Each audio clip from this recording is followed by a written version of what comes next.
Muli po, magandang araw po sa inyong lahat mga kapatid. Muli po, narito po muli ako upang magbulay-bulay po ng salita ng Diyos.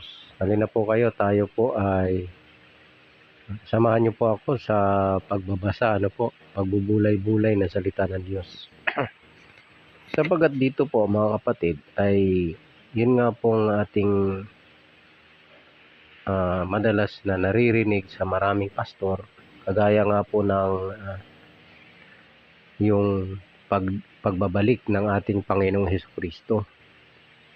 Sa mga aral po kasi ng iba, mga kapatid, ay mayroon po silang aral na muling pagbabalik.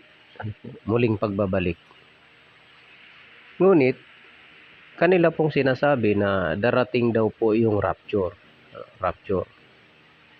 Tapos, kukunin yung kay Kristo. Tapos nga po, maiiwan daw po yung mga hindi kay Kristo, yung mga hindi sumasampalataya. At yun daw po ay magdaranas ng tribulation o matinding kapighatian o pag-uusig. Tapos, doon daw po magtatatak ng 666. Yun po ang naririnig kong aral sa maraming mga pastor. Tapos, yung iba pag nagsasalita ay meron silang binabanggit na muling pagbabalik. So, ibig sabihin, kung ang binabanggit nila ay salitang muling pagbabalik, ibig sabihin bumalik na si Kristo. Ilan? Bumalik na, mga kapatid. Samantalang sabi ng Panginoong Hesukristo ay walang makakaalam. Kahit ang anak, kahit ang mga anghel sa langit, kundi ang Ama lamang.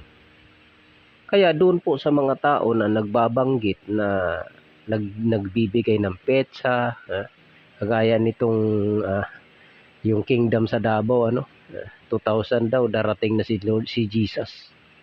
Tapos pagputok ng year 2000 welcome Jesus. Tapos wala naman dumating na Jesus. Itong mga pastor na ito, yung mga bulaan talaga Kasi po wala pong makakaalam. Sinabi po yan ng ating Panginoong Jesucristo na yung kanyang pagparito ay wala pong makakaalam.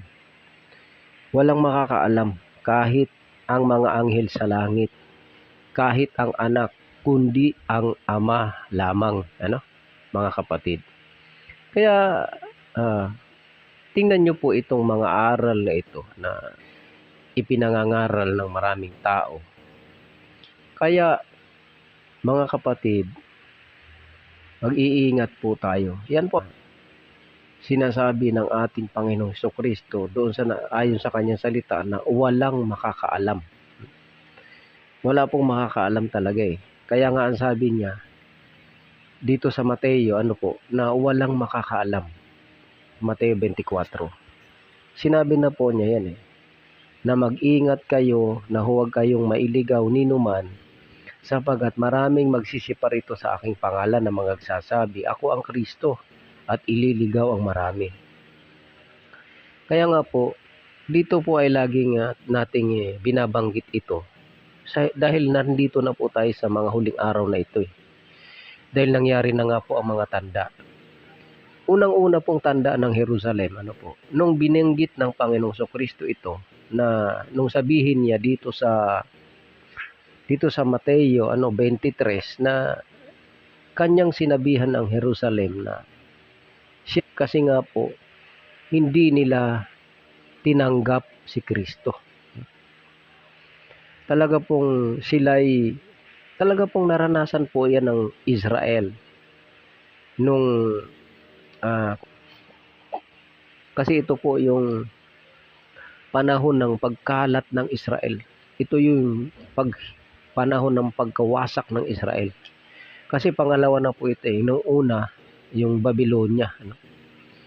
Yung Babylonia ang nagwasak sa kanila.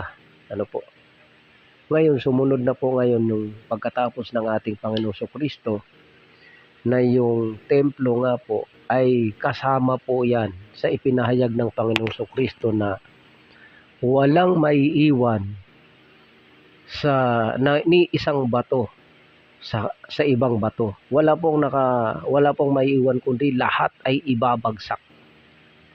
Kaya nangyari po 'yan sa templo ng Panginoon na ng templo ng Jerusalem na pinaghahandugan ng mga handog. Kasi nga po pinakita ng mga apostol sa Panginoon na nakikita mo ba ang mga gusali ng templo.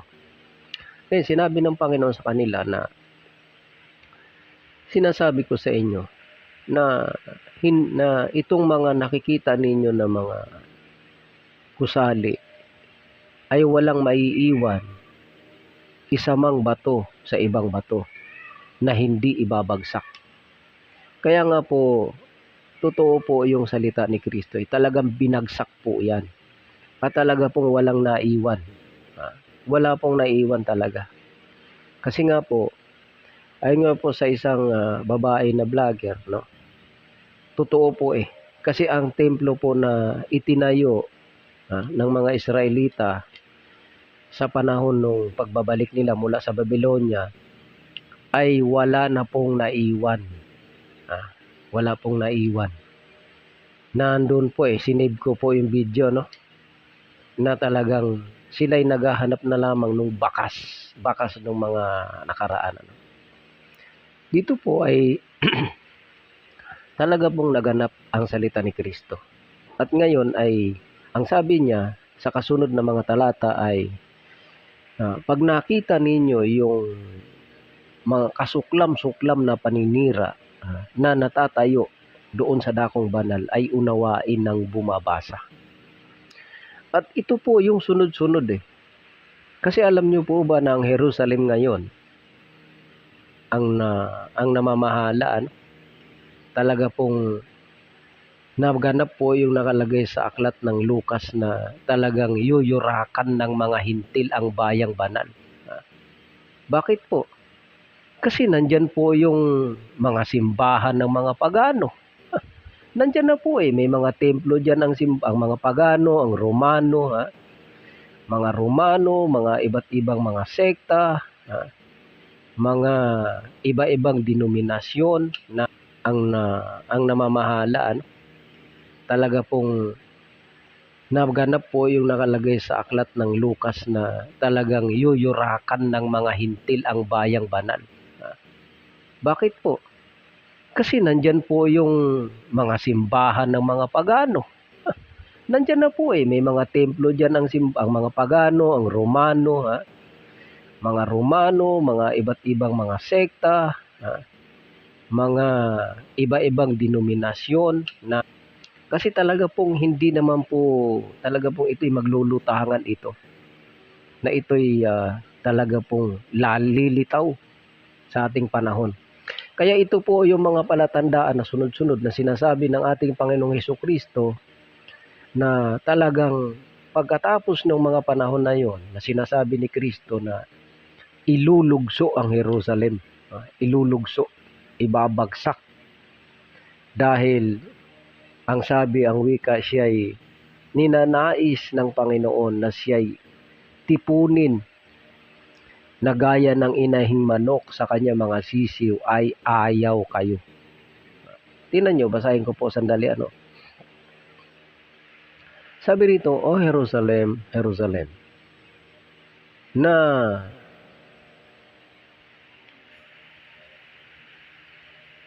pumapatay sa mga propeta at bumabato sa mga sinusugo sa kanya.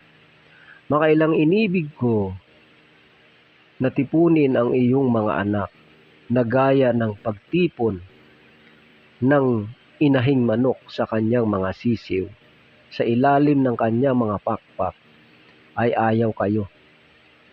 Narito ang inyong bahay ay iniiwan sa inyong wasak. Sabagat sinasabi ko sa inyo, buhat ngayon ay hindi na ninyo ako makikita hanggang sa inyong sabihin, mapalad ang pumaparito sa pangalan ng Panginoon. Kita niyo po mga kapatid, dito ang isang halimbawa na ang salita ni Kristo na yung mga Hudyo, yung Jerusalem, na siya'y ilulugso hanggang sa lupa. Talagang iiwang wasak ang mga bahay ng mga tao. Winasak po pati ang templo ng Diyos na sinabi ni Kristo na walang maiiwan kahit isang bato sa kapwa bato. Talaga pong sinong magsasabi, itong mga bulaan na mga iba na nagsasabi na sila lang daw ang totoo, ang kanila daw ang totoo kasi ang Bible daw kontra-kontra. Mga kapatid, ano man ang sabihin ng tao na itong Bible ay kontra-kontra, nasa mga tao lang po yan na bumabasa. Kasi marami pong mga sinungaling kasi. Katulad nitong mga iba't ibang mga sekta na ito. Na ang sabi nga naman nila, iisa lang ang binabasa pero iba-iba ang aral. Totoo po yun. Kasi nga marami pong mga anak ng dyablo na dinadagdagan ang salita ng Diyos. Binabawasan ang salita ng Diyos. Binabaluktot ang salita ng Diyos. Kasi sabi nga yan ni Apostol Pablo na hindi kami kaya ng karamihan na kinakalakal ang salita ng Diyos. At ang sinabi pa ni Apostol Pedro na marami sa mga sulat ni Apostol Pablo ay ikinasisinsay ng maraming tao. Talaga pong mangyayari po yan. Kaya itong Bible, totoo po talaga Lahat ng sinasabi na totoo po talaga. Kaya itong kaganapan sa Israel, tingnan ninyo. Na nung sinabi ni Kristo dito sa aklat ng Lucas, tingnan ninyo sa Lucas po, ito po ang nakasulat Talaga pong nangyari ngayon. Ito po yung mga palatandaan ngayon.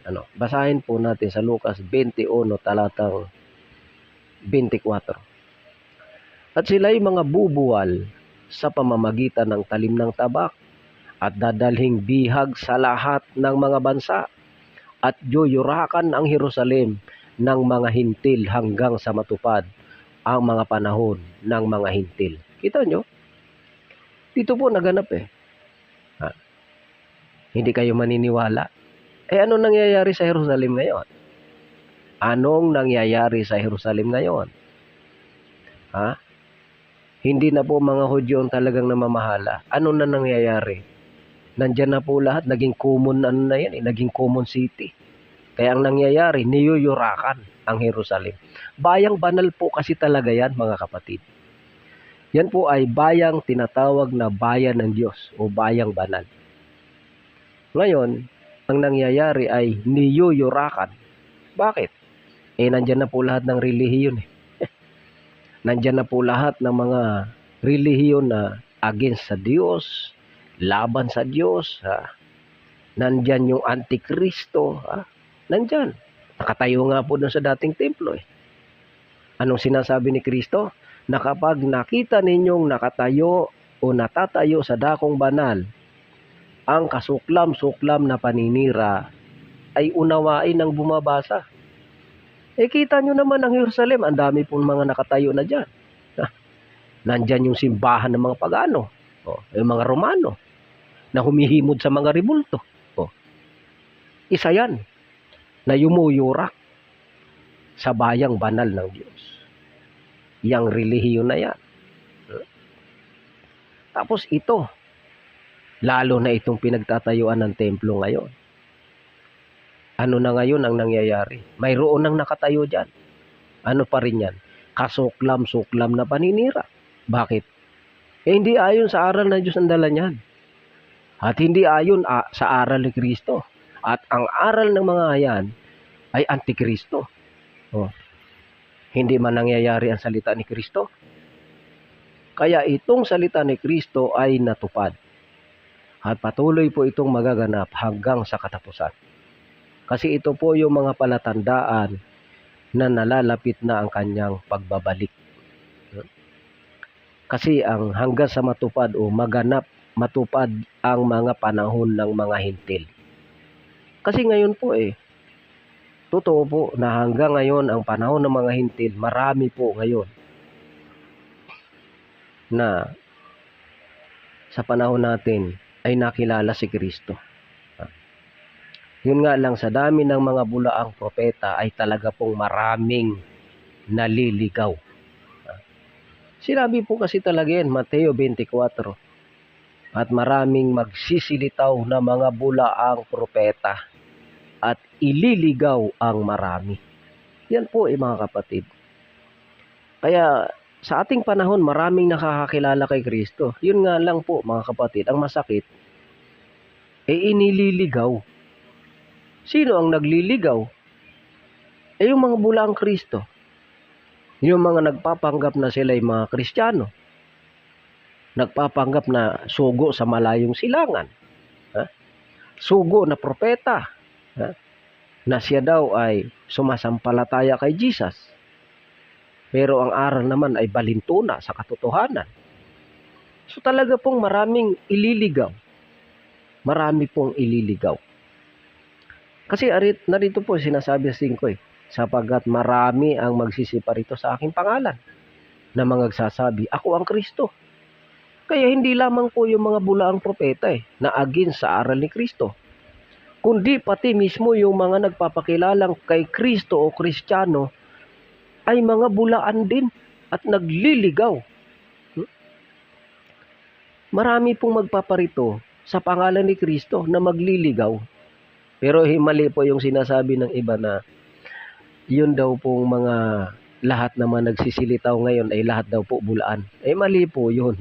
Hindi po lahat ng lumitaw na sa pangalan ni Kristo ay mga bulaan. Bakit po? Dahil ang mga nananahan sa aral ni Kristo ay tunay pong alagad ni Kristo yon. At sinabi naman yun sa 2 Juan 9, na ang sino mang nagpapatuloy at hindi nananahan sa aral ni Kristo ay hindi kinaroroonan ng Diyos.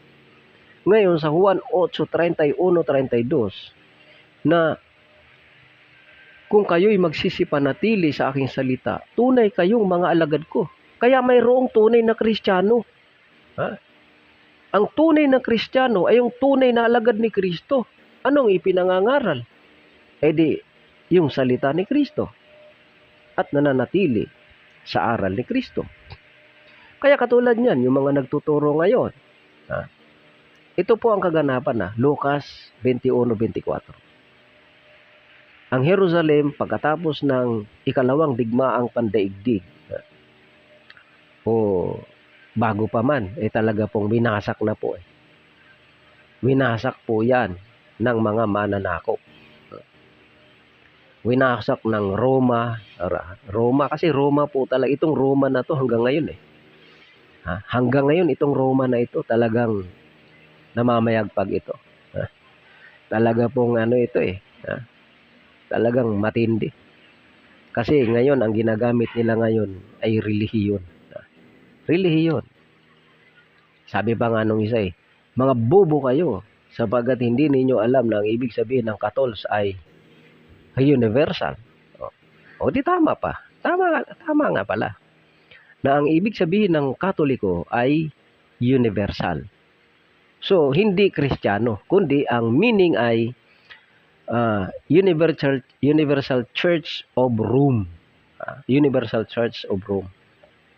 Roman Katoliko Church. The Church of Roman Catholic. Ano ibig sabihin nun? Universal.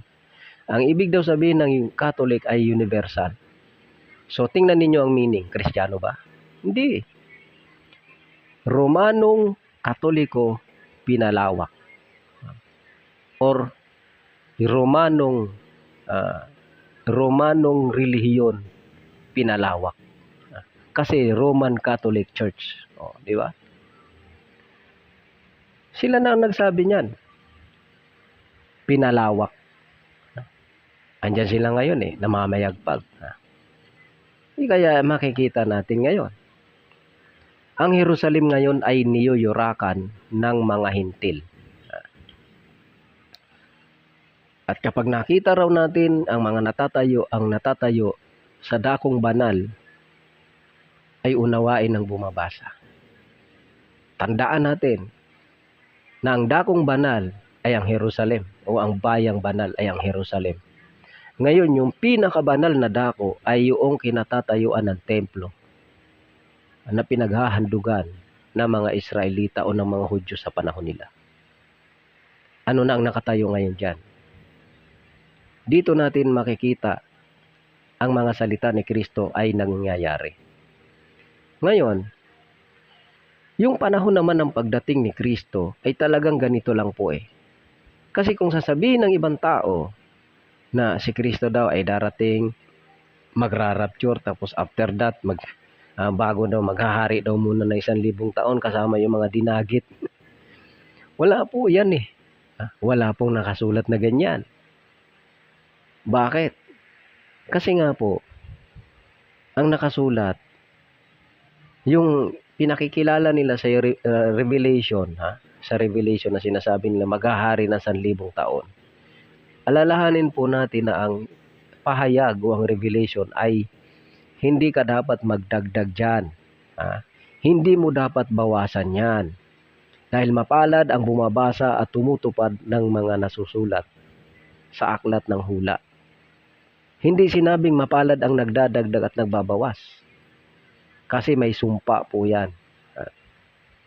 Ito po ang sinasabi na pagdating ng Panginoon. Dito sa ikalawang Tesalonica, nasabi rito, dito po sa ikalawang Tesalonica 2:1. Ngayon namin ipinamamanig sa inyo mga kapatid tungkol sa pagparito ng ating Panginoong Hesukristo at sa ating pagkakatipon sa Kanya upang huwag kayong madaling makilos sa inyong pag-iisip at huwag din naman kayong mabagabag maging sa pamamagitan man ng Espiritu o sa pamamagitan ng salita o sa pamamagitan ng sulat na waring mula sa amin, na wari bagang nalalapit na ang kaarawan ng Panginoon. Huwag kayong padaya kanino man, sa anumang paraan, sapagkat ito'y hindi darating maliban nang dumating mula ang pagtataliwakas at mahayag ang taong makasalanan, ang anak ng kapahamakan, na sumasalangsang at nagmamataas laban sa lahat ng tinatawag na Diyos o sinasamba, ano pat siya'y mauupo o nauupo sa templo ng Diyos, na siya'y nagtatanyag o magtatanyag sa kanyang sarili na tulad sa Diyos. Hindi ba ganinyo naaalaala nung ako'y kasama ninyo pa, ay sinabi ko na sa inyo ang mga bagay na ito, at ngayon nalalaman ninyo ang nakapipigil upang siya'y mahayag sa kanyang talagang kapanahunan. Mayroon pong palatandaan dito na darating itong tao na magtatanyag, magmamataas sa kanyang sarili. Na kumbaga binabaliwala na niya ang lahat ng kapangyarihan, kundi siya lang ang makapangyarihan. Sapagat ang hiwaga ng kasamaan ay gumagawa na lamang ay may pumipigil ngayon hanggang sa alisin ito. Ayan. At kung magkagayoy, mahayag ang tampalasan na papatayin ng Panginoon Jesus ng hinga ng kanyang bibig, at sa pamamagitan ng pagkahayag ng kanyang pagparito ay lilipulin. Ayan. Siya na ang kanyang pagparito ay ayon sa paggawa ni Satanas na may buong kapangyarihan at mga tanda at mga kahangahangang kasinungalingan. Ayan. Dito po, maging matalino tayo. Hindi tayo dapat maniniwala na ang sabi ganito, magra-rapture. Kasi ang pagdating ng Panginoon Kristo ay biglaan po yan mga kapatid. Biglaan po yan Wala pong nakakaalam yan. Wala pong makakaalam. Kasi ganito po ang sinasabi. At saka ang pagdating ng Panginoon Kristo ay talagang payapa. Payapa po. Ito po sa unang Tesalonica. Sa kapitulo 1 ng unang Tesalonica, kapitulo 5, talatang 1. Ito po tungkol sa mga kapanahunan at mga bahagi ng panahon. Mga kapatid, hindi ninyo kailangan na isulat ko pa sa inyo ang anuman. Sapagkat kayo rin ang mga lubos na nangakakaalam na ang pagdating ng kaarawan ng Panginoon ay gaya ng magnanakaw sa gabi. Pagka sinasabi ng mga tao, kapayapaan at katiwasayan, kung magkagayoy darating sa kanila ang biglang pagkawasak na gaya ng pagdaramdam sa panganganak ng babaeng nagdadalang tao, at sila'y hindi mga katatanan sa anumang paraan. Ngunit kayo mga kapatid ay wala sa kadiliman upang sa araw na yaon ay masubukan kayong gaya ng magnanakaw. Ayan. Kaya dito makikita natin mga kapatid na yung pagdating ng Panginoon, yung kanyang araw ng pagparito, wala pong nakakaalam. Kasi dito po ay sinasabi, wala namang rapture kundi ang sinasabi rito, yung sinasabi ng mga tao na kapayapaan at katiwasayan. Yung talagang tahimik, payapa, walang kaguluhan. Sasabihin ng mga tao, kapayapaan at katiwasayan. Biglang darating ang pagkawasak. Kaya tandaan natin, pagka nagkaroon na ng kapayapaan na sinasabi ng mga tao, katiwasayan at kapayapaan, doon na tayo mag-isip, mga kapatid. Kasi ang palatandaan na nalalapit na ang pagdating ng Panginoon, darating mo na itong mga kaguluhan. At itong pagmamalaki nitong tao na anak ng kapahamakan. Ito'y nagmamataas sa kanyang sarili. Pero ngayon, lumilitaw na siya, kaya lang may pumipigil. At hindi po natin yan talaga makikita na siya na nga ba. Kasi marami po niyan. May mga leader ng mga sekta na talagang mga nagpapalalo sa ating panahon.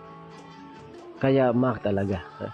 Kasi sa ating panahon may sekta, may mga naghahari sa ating panahon na talagang namamayagpag sila, na dumidikta sa ating gobyerno. Dumidikta. Mayroong mga sekta sa ating panahon ngayon, mga relihiyon na talagang dumidikta sa gobyerno. Namumuno. Sila ang lumalabas na namumuno. Kasi parang hawak lang nila sa liig yung Pangulo. Ngayon, tingnan natin ngayon. Kaya dito makikita natin na ang pagdating ng Panginoon ay biglaan po yan. Wala pong sinasabi na ikalawang pagbabalik. Kundi ang pagdating ni Kristo ay gaya ng panahon ni Noe. Sa panahon ni Noe ba may rapture? Mayroon bang unang dinagit pagkatapos si Noe uli sa huli? Pambihira. May natira ba sa panahon ni Noe? Nung si Noe ay kinuha o umakyat o pumasok sa daong, may na pinahirapan, tapos naligtas yung iba. Wala namang natira Namatay lahat Kaya ang pagdating ni Kristo ayon sa Mateo 24, mga kapatid, ay gaya ng panahon ni Noe. Kaya sinong paniniwalaan natin, mga kapatid? Ang paniniwalaan ba natin ng mga bulang propeta, mga bulang mga ngaral? Huwag po. Dahil ang paniniwala natin ay yung panahon ni Noe. Nung kinuha ng Diyos si Noe, nung pinapasok na siya sa daong, yung mga naiwan po, wala na pong nabubuhay doon. Wala na po. Wasak po silang lahat. Nawasak po silang lahat. Ganon din po yung nakasulat. Sinabi ni Apostol Pablo na sinasabi ng mga tao kapayapaan, kapayapaan, at biglang darating ang pagkawasak. Dito po sa Mateo 24 talatang 27. At kung paano ang mga araw ni Noe, gayon na naman ang pagparito ng anak ng tao. Tandaan nyo po yan. Wala pong aral ng rapture Kasi ang aral ni Kristo ng kanyang pagparito ay gaya rin ng panahon ni Noe. Sinasabi ng mga tao, kapayapaan, kapayapaan, biglang darating ang pagkawasak. Yun po yan, mga kapatid. Kaya nawa po tayo ay magkaroon ng pag-iisip na magkaroon tayo ng pag-iingat sa ating pangangaral, lalo na sa inyong mga pastor. Dapat maging maingat tayo sa mga binibitawan nating salita sa pangangaral. Kasi pangit po pag mali po ang naituro natin tapos tatanggapin ng ibang tao, mapapahamak. Kaya muli po, mga kababayan, ang pagdating po ng Panginoon ay gaya ng panahon ni Noe. Yun po Talagang yung maiwan, Yung nandoon, yung hindi mga ligtas, mawawasak po lahat. Ganun po ang pagdating ni Kristo.